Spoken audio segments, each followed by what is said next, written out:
사무엘서의 마지막 몇 장들은 연대기 순으로 기록된 것이 아닙니다. 그렇지만 아마도 그것들 중 대부분은 다윗 만년에 일어났던 것 같습니다. 이번 2주 동안 사무엘서를 보면서 성경의 몇몇 사건들에서 볼 수 있는 야만적이고 피해 굶주린 듯한 인간 본성의 모습은 하나님의 품성을 반영하는 것이 아닙니다. 하나님의 자녀로 추정되는 자들의 행동이 하나님의 뜻과 의지에 대한 정확한 반응이 아닌 것을 우리는 늘 생각해야 되겠습니다. 우리는 그분의 자녀라고 공언하는 사람들의 그릇된 행동에 대해서 하나님을 쉽게 비난하지 않도록 늘 조심해야 할 것입니다. 오늘은 다윗의 몇몇 업적들 그리고 그의 마지막 말을 살펴볼 것입니다. 다윗은 영감적인 노래와 기도를 통해서 하나님께서 그에게 주신 심성이 무엇인지를 우리가 살펴보게 될 것입니다. 이스라엘 역사상 가장 훌륭하게 평가되는 왕이요 메시아의 선구자라는 사실에 덧붙여 다윗은 또한 예언의 은사를 받은 사람입니다. 그래서 그는 모든 시대 중에 가장 위대한 시와 음악으로서 오늘을 사는 우리 모두를 축복하고 있는 것입니다. 다윗의 생애의 기록은 우리의 삶이 아무리 엉망일지라도 우리를 위한 하나님의 계획에서 우리가 아무리 멀리 떠났을지라도 우리의 환경이 아무리 쓰라린 것이라 할지라도 하나님의 사랑과 자비는 우리의 죄보다 훨씬 크다는 것을 보여주고 있습니다. 하나님의 구원은 우리의 필요보다 훨씬 더 크고 넓은 것이 사실입니다. 사무엘하 21장에서 24장은 교차대구법으로 기록된 장입니다. 교차대구법이라고 하는 것은 저자가 그 기록한 사람이 자기가 말하고자 하는 것을 가장 중심에다 놓고 그 밖에 있는 것들이 그 내용을 더 드러내주는 방식으로 그 중심 내용을 드러내준 방식으로 대칭 구조로서 기록한 문학 구조입니다. 그래서 21장과 24장은 가장 바깥에 위치하여서 사울의 범죄와 다윗의 범죄를 다룹니다. 즉 사무엘서에서 말하는 두 왕, 사울과 다윗, 사울 왕조의 연약함과 다윗 왕조의 그 연약함을 드러내주고 있습니다. 그 다음에 그 안쪽에 두 이야기는 다 다윗의 용사들에 관한 이야기고 그 다음에 가장 중심에 다윗의 회고시라고 말하는 다윗의 노래, 다윗의 시, 기도가 그곳에 있습니다. 이 가운데 두 편의 그 시가 다윗의 마지막 그 회고시인데요. 첫 번째 부분인 22장 1절로 51절, 즉 22장에서 말하는 것은 하나님만이 이스라엘의 진정한 왕이시고 구원자시고 이스라엘을 지키시는 분이라고 말하면서 하나님께 감사와 찬양을 돌리는 그런 내용으로 구성되어 있습니다. 그리고 23장 1절로 7절에 있는 이 다윗의 마지막 말은 다윗 왕국은 하나님께서 은혜의 선물로 주신 것임을 드러내주고 있는 것입니다. 얼마나 하나님께서 자신과 자신의 집을 향하여서 그 약속에 신실하게 하셨는지에 대한 진정한 감사를 다윗이 드리고 있는 모습을 보게 됩니다. 사무엘하 20장 1절 내 21장 14절에 보면 다윗이 만년에 만난 고통스러운 사건들을 열거하고 있습니다. 첫 번째 사건은 세바라고 하는 사람의 반역입니다. 우리가 압살롬의 그 반역을 제압한 뒤에 왕을 다시 왕궁으로 모시는 그 일을 함에 있어서 유다 지파 사람들이 주도적으로 그 일을 했습니다. 그러자 다른 지파 사람들이 항의하였습니다. 어찌하여 너희들만 왕을 모시는 일에 참여하고 우리는 제외시켰느냐 해서 유다 사람들과 이스라엘 사람들이 불화가 발생했는데, 이 불화의 틈을 비집고 들어와서 세바가 반역을 일으킨 것입니다. 그래서 우리는 다윗과 함께할 분우가 없다 하고 선동하자 이스라엘 모든 사람들이 다윗 쫓기를 그치고 세바를 쫓았다고 성경은 그렇게 말하고 있습니다. 그렇지만 이 반역을 요압과 그의 군대가 제압했는데, 압살롬의 그 반역이 제압된 다음에 다윗은 군대 장관으로 그 압살롬의 군대 장관이었던 아마사를 세움으로써 압살롬의 반역에 가담했던 사람들이 매우 쉽게 다시 다윗에게로 되돌아오게 하는 조치로서 아마사를 군대 장관으로 세웠습니다. 아마도 그것은 요압을 그동안 많은 문제를 일으켰던 요압을 제압하고자 하는 다윗의 심정도 반영됐으리라고 생각합니다. 그러나 이 요압은 우리가 성경에서 보는 대로 매우 교활한 사람입니다. 그래서 아마사를 마치 친근하게 가까이에서 맞이하는 것처럼 하면서 그를 죽입니다. 그래서 이 요압의 수하의 군대가 이제 다시 모이게 되었고, 드디어 이 세바가 도망간 벳마갈 아벨로 가서 성을 에워싸게 됐을 때에 그 성에 지혜로운 여인 하나가 성중의 장로들 백성들에게 우리가 어찌하여 이 오래된 우리의 아름다운 이 성을 세바라는 사람 때문에 어려움을 당하게 하겠느냐, 우리가 세바만 내어준다면 문제가 없지 않겠느냐 해서 동의를 받아서 세바의 머리를 베고 성 밖으로 던짐으로써 이 반역의 사건이 끝을 맺습니다. 사무엘하 21장 1절로 3절에 보면 이것이 통치 기간이 어느 때인지는 모르지만 3년 기근이 이르렀습니다. 하나님께서는 그 이유를 말하기를 이는 사울과 피를 흘린 그 집을 이남이니 저가 기브온 사람을 죽였음이라고 말하고 있습니다. 여호수아 9장에 보면은 물론 그 기브온 사람들이 속임수로 이스라엘과 언약을 맺었지만 여하튼 맺어진 언약은 지켜져야만 되는 것입니다. 그런데도 불구하고 사울의 집 사람들이 그 경내에서 이스라엘 경내에서 기브온 사람들을 쫓아내기 위해서 그들을 죽였던 것입니다.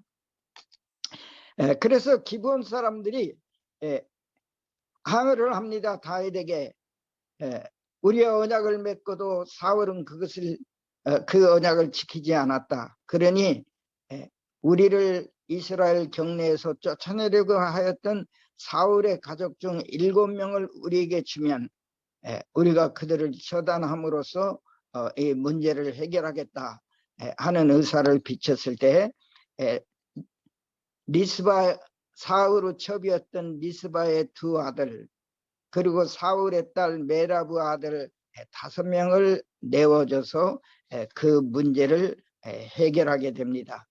그리고 그 사월의 첩 리스바가 죽은 자기 두 아들의 시체를 곡식을 추수할 때부터 비가 올 때까지 그 시신을 지켰다고 그렇게 성경은 말하고 있습니다. 아마도 긴 시간 동안 대개 이 이스라엘의 건기는 4월 중순부터 시작해서 가을까지 건기가 있고 그 가을의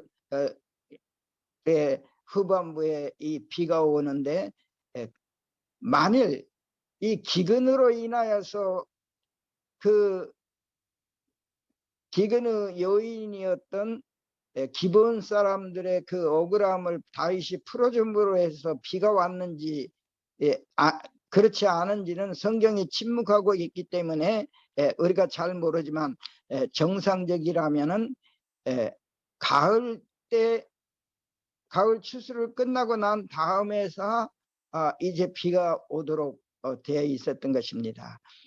그래서 상당히 긴 기간 동안 이 리스바가 자기 두 아들의 시체를 지킨 일을 다윗이 듣게 되었을 때 다윗은 이번 기회에 그 사무엘의 시신 사무엘의 그 뼈를 묻었다고 그랬죠. 그 요나단의 뼈 그리고 이 사람들의 시신까지 다 수거해서 셀라에 있는 기스 사울의 아버지의 묘역에다가 묻음으로써 하나님의 진노가 끝이고 기근이 이제 사라지게 됐다고 하는 말씀이 이제 21장에 있습니다. 21장 15절 22절 15절에서 22절 23절 8절에서 24장 25절까지 보면 다윗이 치리하는 동안에 세운 업적에 대해서 이야기하고 있습니다. 다윗의 명예의 전당에는 그들의 역사상 가장 영광스러웠던 이 시기에 있어서 이스라엘의 군사적 승리와 정치적 힘을 쟁취하는 데 헌신한 수많은 위대한 인물들의 이름이 열거되어 있습니다. 곧 무사들과 정치가들의 이름입니다. 다윗과 그의 부하들은 상호간에 사랑과 충성심을 드러내었던 것을 이 내용을 통해서 살펴볼 수 있습니다. 다윗의 군사적인 성취는 그 자신과 백성들에게 함정이 되었던 것이 분명합니다. 24장 1절에 보면 여호와께서 다시 이스라엘을 향하여 진노하사 저희를 치시려고 다윗을 감동시키자 가서 이스라엘과 유다의 인구조사를 하라 하신지라. 마치 이 표현을 보면 하나님께서 다윗을 부추겨서 인구조사를 한 것처럼 그렇게 읽혀지는데요. 역대상 21장 1절에 보면 사단이 다윗을 부추겼다고 그렇게 말하고 있습니다. 성경 기자들은 종종 하나님께서 금하지 아니하신 일은 하나님께서 하신 일 허락하신 일처럼 그렇게 표현한 경우들이 종종 있습니다. 우리가 욥의 경우에서 보는 것처럼 이 세상에서 일어나는 모든 일들은 하나님의 허용하시는 범위 안에서만 일어날 수 있는 것입니다. 그래서 이 사무엘하 24장 1절의 말씀이나 역대상 21장 1절의 말씀은 서로 모순되는 말씀이 아니라 그 사실 전체를 이해하는데 다른 시각을 갖도록 우리를 도와주는 것을 보게 됩니다. 그래서 왕의 명령을 들은 요압이 나라를 9달 20날 동안 다니면서 인구조사를 마치는데 이스라엘에서는 칼을 빼는 담대한 자가 80만이요 유대 사람은 50만이었다고 말하고 있습니다. 오늘날도 130만이라면 엄청난 대군입니다. 부조와 선지자 하권 757페이지에 보면 외국에까지 그의 정복을 확대할 목적으로 다윗은 정령기에 달하는 모든 사람들에게 군 복무를 요구하므로 군대를 증가시키고자 하였다. 이 일을 실행하기 위해서는 인구조사를 할 필요가 있었다. 왕이 이 일을 한 것은 교만과 야심 때문이었다.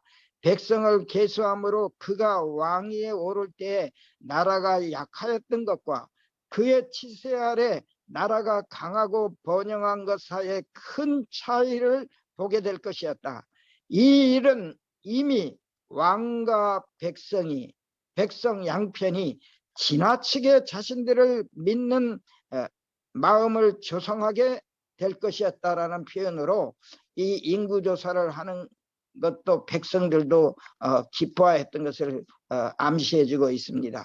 우리나라가 얼마나 강성대국이 됐는가 알기를 원했던 것입니다. 갓 선지자가 다윗에게 하나님의 책망과 그에 따르는 형벌의 말씀을 전했습니다. 그러자 다윗은 늘 그의 심성이 그렇듯이 다윗이 인구수를 조사한 후에 그 마음에 자책하고 여호와께 아뢰되 내가 이 일을 행함으로 큰 죄를 범하였나이다. 여호와여 이제 간구하옵나니 종우죄를 사하여 주옵소서. 내가 심히 미련하게 행하였나이다.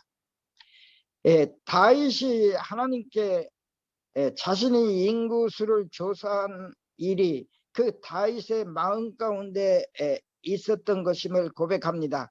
하나님이 지시하셔서 조사할 것이 아닌 것을 다윗의 이 자백 가운데 드러나게 되는 것입니다.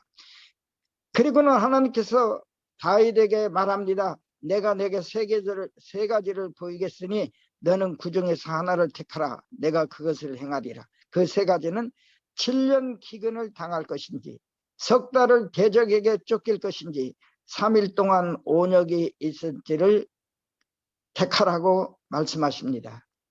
다윗은 이 말씀을 듣고 내가 곤경에 있도다. 여호와께서는 긍휼이 크시니 우리가 여호와의 손에 빠지고 내가 사람의 손에 빠지지 않기를 원하노라 라고 말하면서 그가 3일 온역을 택한 것 같습니다. 그래서 온역을 치자 7만인이 사망하였다고 말하고 있습니다. 16절에 보면 천사가 예루살렘을 향하여 그 손을 들여 멸하러 하더니 여호와께서 이 재앙 내림을 뉘우치사 백성을 멸하는 천사에게 이르되 족하다. 이제는 내 손을 거두라 하시니 때에 여호와의 사자가 여부스 사람 아리우나의 타작마당에 섰는지라. 이때 선지자 갓이 다윗에게 아라우나의 타작마당에서 여호와를 위하여 단을 쌓으라고 권합니다. 그래서 다윗이 그곳에 단을 쌓기 위해서 아라우나의 타작마당을 갑을 쓰고 그것을 사게 됩니다. 우리 성경에 보면 사무엘하에 보면 50세겔을 주고 은 50세겔을 주고 샀다고 했는데 역대상 21장 25절에 보면 금 600세겔을 주고 샀다고 그렇게 기록되어 있습니다.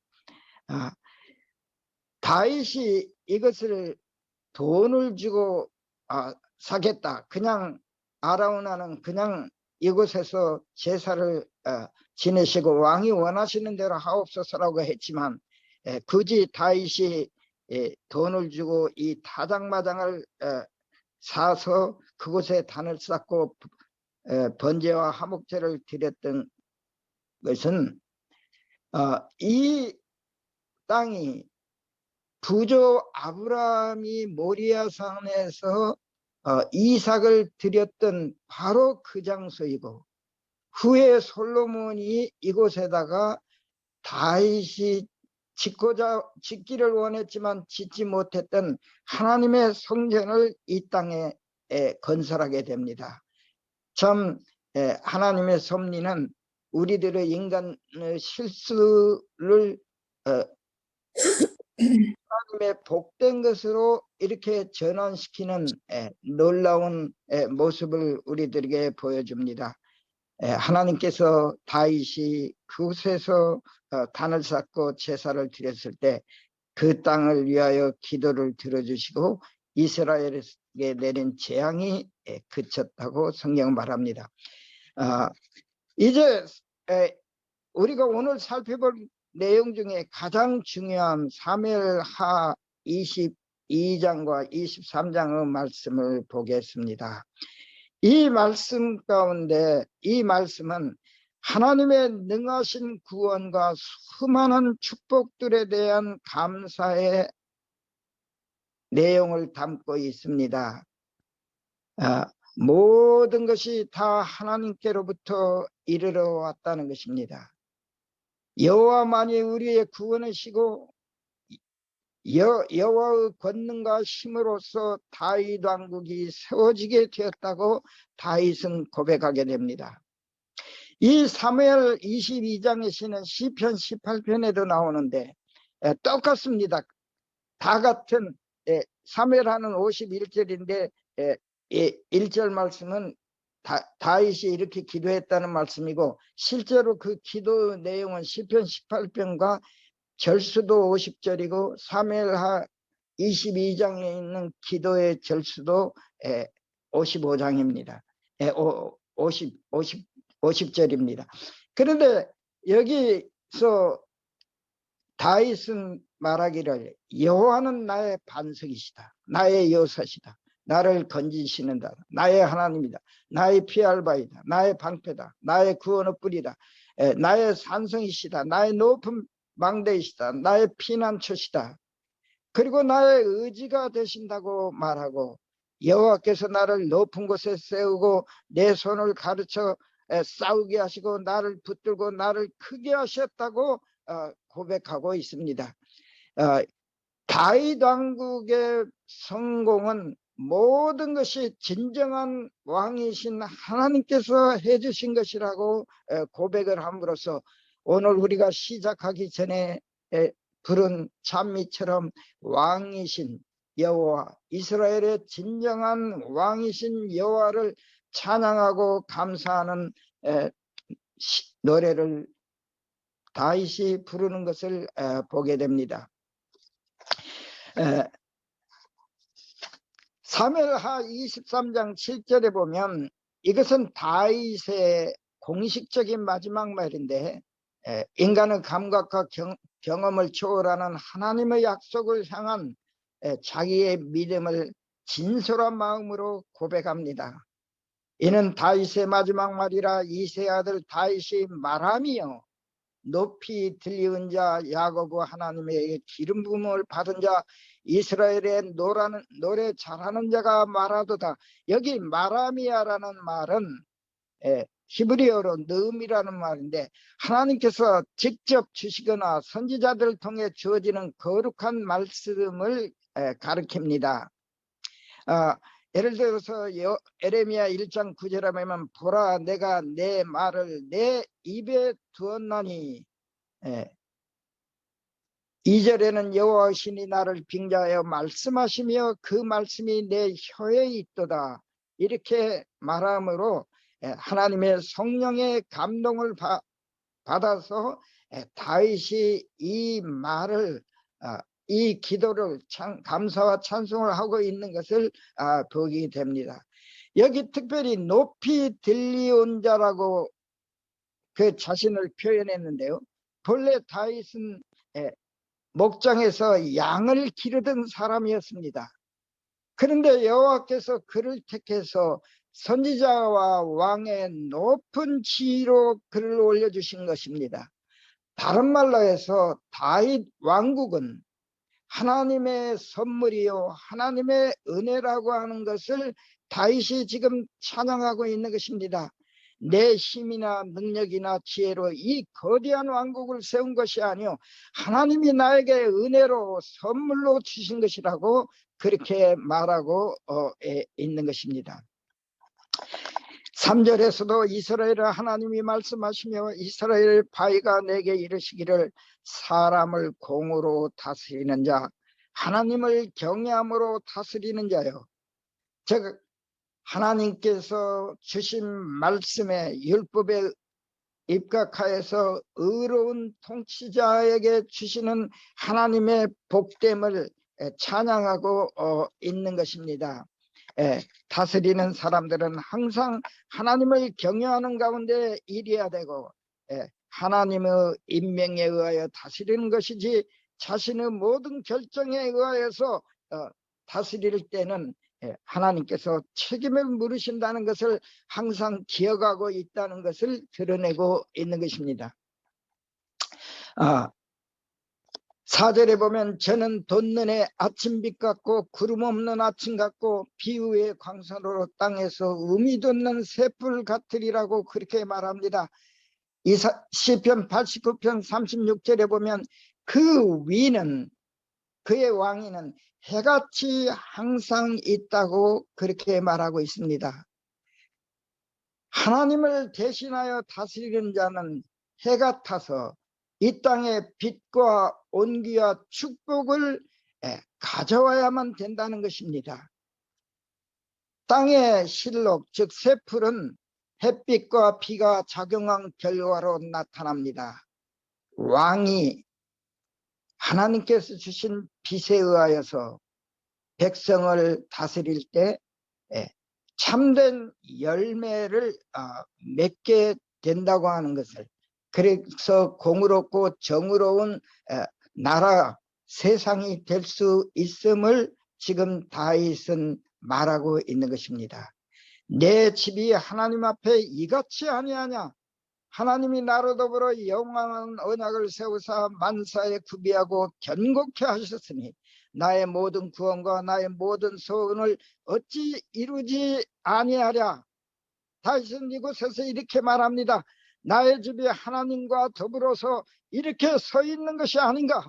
만사를 올바로 세우고 안전하게 만들기에 그런 목적으로 하나님께서는 나로 더불어 영원한 언약을 세우시고 나의 구원을 이루시고 나의 소원이 번창하도록 이루어 주셨다고 말함으로써 하나님이 베푸신 은혜를 감사하고 찬양하는 말을 통하여서 자신의 왕국은 하나님께서 주신 선물이요 이스라엘의 진정한 왕은 하나님이시라고 하는 사실을 높이 찬양하고 있는 것입니다. 마태복음에 보면 예수님께서 천국 복음을 전파하셨다고 말하였습니다. 그리고 예수님께서 비로소 전파하여 가라사대 회개하라 천국이 가까웠다고 그렇게 선포하셨습니다. 천국이 무엇입니까? 천국은 하나님이 다스리시는 나라입니다. 하나님이 통치하시는 나라입니다. 사랑과 공의가 실천되는 나라에서는 새로운 질서가 시작된다는 것입니다. 새로운 체제에서는 모든 사람에게 희망의 빛이 주어진다고 말씀하고 있는 것입니다. 산상수훈은 하나님께서 통치하시는 나라의 원리가 무엇인지를 우리들에게 보여주고 있습니다. 이 다윗의 시와 더불어서 한나의 시, 한나의 노래, 그리고 우리가 살펴본 다윗의 원약, 그리고 오늘 살펴본 이 다윗의 시는 사무엘서의 처음과 중간과 마지막에 배치되어서 계속적으로 하나님이 진정한 왕이시고 그분께서 통치하시는 나라는 영원한 나라가 될 것이며 그분이 통치하시는 나라는 공평과 정의의 나라가 될 것이면서 진정으로 새로운 질서가 이 세상에 이르게 될 것이라고 하는 내용을 말해주고 있습니다. 그래서 사무엘서의 미래에 대한 소망은 다윗을 훨씬 넘어서 그 다윗 언약에 있는 것처럼 미래의 메시아 왕이 오셔서 하나님의 나라를 세우고 열방의 복을 베푸실 것에 대한 소망을 말하고 있는 것입니다. 사랑과 공의로 다스려지는, 영원히 그 국권이 다른 나라로 넘어가지 아니하는 영원한 하나님의 나라의 도래를 소망하고 영원한 아름다운 내용으로 이 사무엘서가 마치게 됩니다. 우리 그동안 사무엘서를 저와 같이 공부해 주시고 함께 기도해 주신 것 감사합니다.